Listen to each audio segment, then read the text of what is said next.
Hello everyone, welcome back to my channel. तो आज की वीडियो में हम एनालिसिस करेंगे IBPS PO प्रीलिम्स का। एक मॉक टेस्ट लगाया था मैंने उसका। अगर हम देखें, सबसे पहले ये वाला मॉक टेस्ट लगाया था मैंने, IBPS PO prelims mock 2025 mock test number 1। इसमें अगर आप लोग मेरा स्कोर देखोगे तो मेरा जो स्कोर है वो 58.89 है।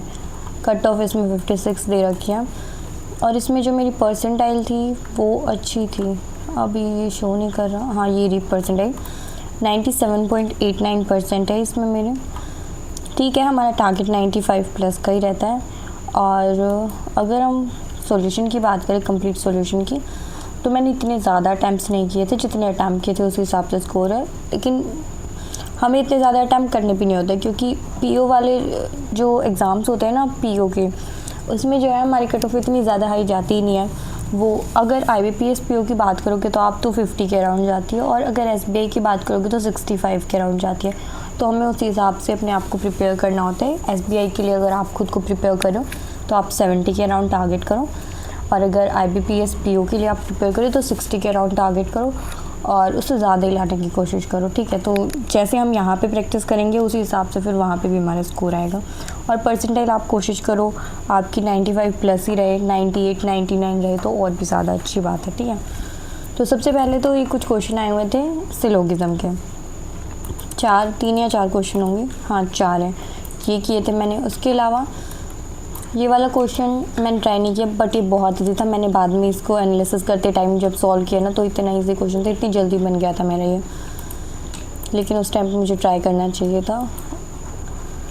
ये मैंने लास्ट के लिए छोड़े थे, लास्ट में मैं बना रही थी इसको, फिर टाइम अप हो गया था। इस क्वेश्चन को भी मैंने अटैम्प्ट नहीं किया। ये वाला क्वेश्चन भी ईजी था, ये बाद में मैंने किया, बट इसमें मुझे बाद में भी टाइम लगा था।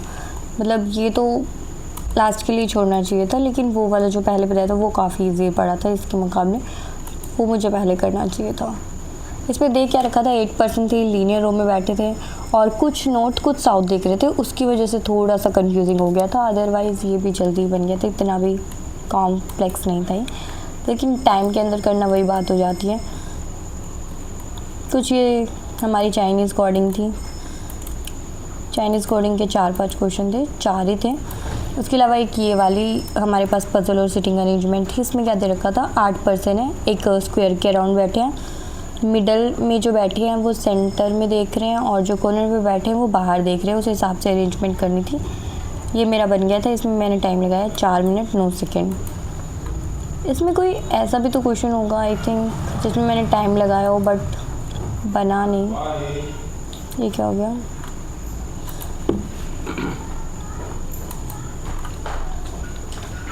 इसके अलावा चाइनीज़ कोडिंग में हम बात करें तो वो इजी थी। हाँ ये वाला मैंने आपको बता दिया था। उसके अलावा आगे बात करें तो एक ये वाला क्वेश्चन था, इसमें मैंने 7 ही सेकेंड लगाई, मतलब ये भी मैंने नहीं किया था ट्राई। मुझे जहाँ तक ध्यान है कोई ऐसा क्वेश्चन था जिसमें मैंने बहुत टाइम वेस्ट करा था, ज़रूर होगा ऐसा कोई ना कोई क्वेश्चन तो, वरना इतना टाइम कहाँ जाएगा। 23 सेकेंड 1 सेकेंड, पता नहीं, अभी तो मुझे समझ नहीं आ रहा, अभी पता नहीं कहीं तो वो होगा टाइम वेस्ट। इसमें ये वाला आप देख सकते हो, इसमें 3 ही क्वेश्चन थे, इसलिए मैंने इसको प्रेफरेंस नहीं दी थी। मुझे लगा 5 नंबर वाला हो जाए तो अच्छी बात है। इसमें 9 बॉक्सेस थे और एक के ऊपर एक हमें सेट करना था और ये बन गया था इजीली।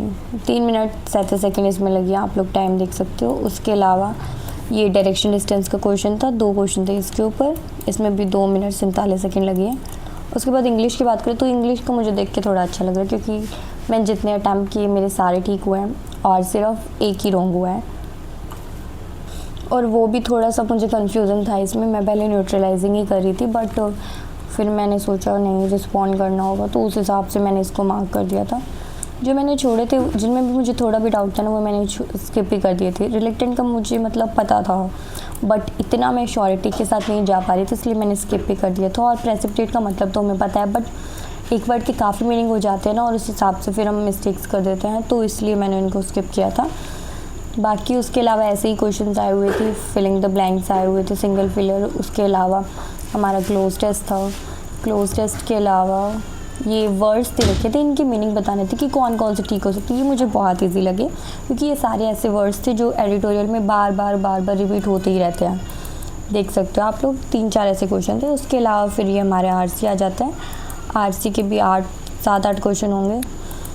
उसके बाद फिर ये बताना था कि कौन सा वर्ड जो है रॉन्ग है, गलत स्पेलिंग है या गलत कॉन्टेक्स्ट है, उस हिसाब से बताना था। उसके बाद फिर ये एक और आरसी है, हाँ आरसी है ना, हाँ 2 आरसी थे इसमें और मैंने दोनों अटैम्प्ट किए थे। अच्छी बात है, मतलब मेरे से होते नहीं है वैसे, मेरा कोई ना कोई क्वेश्चन आरसी का रह जाता है, लेकिन इसमें हो गए थे। IBPS PO वाला है ना, ये तो 30 ही क्वेश्चन थे इसलिए हो गए थे। SBI वाले में रह जाते हैं क्योंकि उसमें टाइम ज़्यादा कंज्यूमिंग हो जाता है, 40 क्वेश्चन होते हैं ना उसमें। इसमें अगर आप लोग देखोगे ना तो मैंने अटैम्प्ट भी काफ़ी कम किए हैं क्योंकि इसमें मेरा टाइम वेस्ट हुआ था कहीं तो पक्का। आप लोग इसमें देखो, सबसे पहले तो एक ये वाली DI थी, इसमें ही मैंने इतना टाइम लगा दिया इसको बनाने में ही। इसमें दे रखा था टोटल दे रखे थे पहले, तो टोटल के बाद फिर परसेंटेज दे रखी थी सिर्फ बैंगल्स की। ईयरिंग और लिपस्टिक ऐसे ही रह गए थे, फिर उनका माइनस करके मैंने उन दोनों का प्लस निकाल लिया। फिर उस हिसाब से क्वेश्चन सॉल्व किए और ये इतने लेंथी क्वेश्चन थे और मैंने इनमें टाइम भी बहुत लगाया, 2 मिनट 29 सेकेंड लगाया, बट फिर इनका आंसर कुछ अलग ही निकल रहा था तो फिर बहुत टाइम वेस्ट हो गया। इसको मैंने स्किप ही कर रखा है। फिर बाकी के ये 2 क्वेश्चन तो हो गए थे, देन एक और स्किप कर रखा है। फिर हमारी मिसिंग सीरीज़ थी, मिसिंग सीरीज़ में भी एक स्किप कर रखी है, बाकी बना ली थी। बीच में हमारे अर्थमेटिक के क्वेश्चन है और एक ये वाली DI है, ये कंपैरेटिवली इजी थी और जल्दी बन गई थी, मैंने बाद में बनाई थी जब मैंने एनालिसिस करा। इसके करते टाइम तो मेरे को टाइम मिला ही नहीं कि मैं इसको बनाने की सोच भी लूँ, क्योंकि इस वाले DI में मैंने इतना टाइम वेस्ट कर दिया था, DI उठाने की हिम्मत ही नहीं हो रही थी फिर। और फिर ये वाली DI थी, ये भी मैंने नहीं करी। वैसे कंपैरेटिवली ये भी इजी थी, ये भी जल्दी बन जाती है, अगर उसकी जगह इसको इन दोनों को बनाती ना तो दोनों बन जाती। उसके अलावा फिर ये कुछ अप्रॉक्सीमेशन और सिंप्लीफिकेशन के क्वेश्चन थे। अप्रॉक्सीमेशन में मैंने 2 छोड़े हैं, मेरा दिमाग पता नहीं कहाँ था उस टाइम पे, मैंने देखे नहीं, मैं पूरा पेपर देखा ही नहीं कि कहाँ क्या क्वेश्चन आए हुए हैं, इसलिए जो है मेरा एनालिसिस में बाद में देखा मैंने कि 2 क्वेश्चन तो मेरे रह गए हैं। तो तभी इसीलिए सब सजेस्ट करते हैं कि हमें पहले जो है देख लेना चाहिए कि हमारे जो मॉक टेस्ट है या फिर जो हमारा एग्ज़ाम है उसमें किस टाइप के क्वेश्चंस आए हुए हैं। जो क्वेश्चन आए हुए हैं पहले एक बार उसको गो थ्रू कर लो, उसके बाद ही हमें अटैम्प्ट करनी चाहिए। उसके बाद ये देख के कि कौन सी DI जो है बनाने लायक, कौन सी बनाने लायक नहीं है। पहले जो क्वेश्चन खुलते हैं वही करने लग जाते हैं तो कई बार ऐसा सिनेरियो बनता है। और अप्रॉक्सीमेशन सिंप्लीफिकेशन के क्वेश्चन तो सबसे पहले जो है हमें अटैम्प्ट करनी चाहिए। तो ठीक है गाइज़, ये जो है हमारे आज की वीडियो रहेगी। और इसके अलावा अगर हमने मार्क्स में देखे थे स्टार्टिंग में तो मार्क्स और देख लेते हैं। रीजनिंग में जो स्कोर था वो 22.86 था। इंग्लिश में जो स्कोर है 25.75 है, इसमें 3 क्वेश्चन रॉन्ग हुए हैं। अटैम्प्ट जो है करेक्ट 26 है, अटैम्प्ट 29 किए थे। अगर क्वांट्स की बात करें तो क्वांट्स में 10.29 है, ओवरऑल स्कोर है हमारा 58.89। सिर्फ इंग्लिश में रॉन्ग हुए, बाकी सब में ठीक है। और इसके अलावा जो ये कम ज़्यादा मार्क्स आपको दिख रहे होंगे 22.86, अटैम्प्ट 20 किए हैं और 12 अटैम्प्ट किए 10.29, तो वो लास्ट ईयर जो है थोड़ी सी स्कीम हमारी चेंज हुई थी मार्किंग की, कुछ 1.25 करके ऐसा कुछ, कि रीजनिंग का 40 नंबर का हो गया 35 ही क्वेश्चन और क्वांट्स के 30 नंबर के हो गए, तो उसकी वजह से ये थोड़ा सा ऊपर नीचे है। बाकी आज की वीडियो गाइस इतनी ही रहेगी। बाकी आप लोगों को कोई भी डाउट हो या कुछ भी पूछना हो तो कमेंट सेक्शन में आप कमेंट कर सकते हो। तो अच्छे से आप लोग अपनी तैयारी करते रहो। All the very best guys for your upcoming exams.